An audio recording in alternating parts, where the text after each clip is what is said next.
Well, welcome back. Time for your email questions. And Gordon, this first one comes from Jay, who says, if two non-believers get married, is that considered a binding contract in the eyes of God?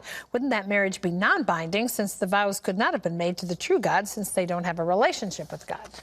Well, Jay, I've heard a lot of reasons for people to say, I need to get out of this marriage. This is a new one on me. The covenant of marriage is between the husband and the wife. And that is a binding covenant between the two of them.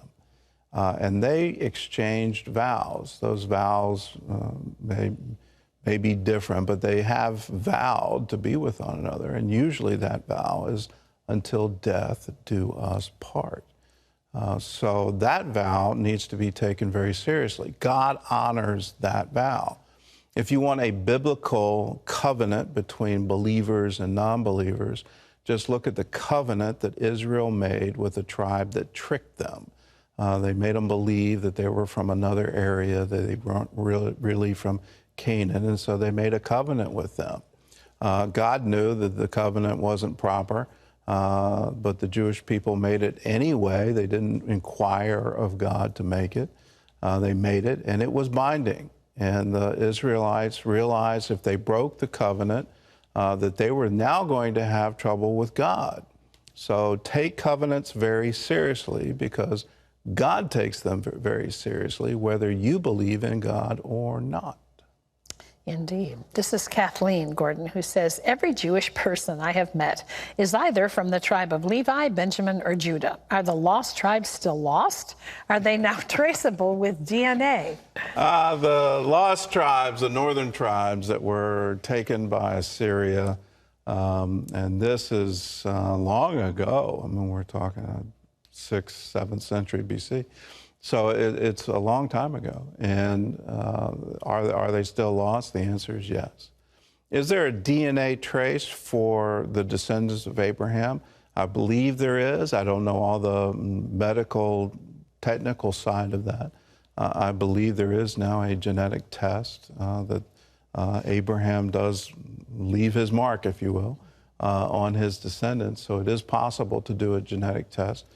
I think there are some genealogies and people that can trace back to other tribes, and you find them living in Israel today. But are we ever going to see the full genealogies? The answer is no, because there was a Roman emperor, Hadrian, who made it a point. He wanted to completely wipe out the Jewish people, and this is around 132 AD. And he made a special point of destroying the genealogical records that existed in Jerusalem. So we're going to have trouble tracing things back, but that's sort of the extent of what I know.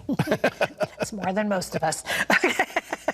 This is Ashley, Gordon, who says, I often hear Christians say that God called them to take risks and do things they didn't want to do at first. How then did they know God wanted them to do it? Should we not have a sense of certainty before jumping into something? I'm asking this because the company I most want to work for has an opening in a small town that's far from my family, who hope I will not move. I pray, but seem to get no answer from God about this. Well, I would continue praying until you get an answer.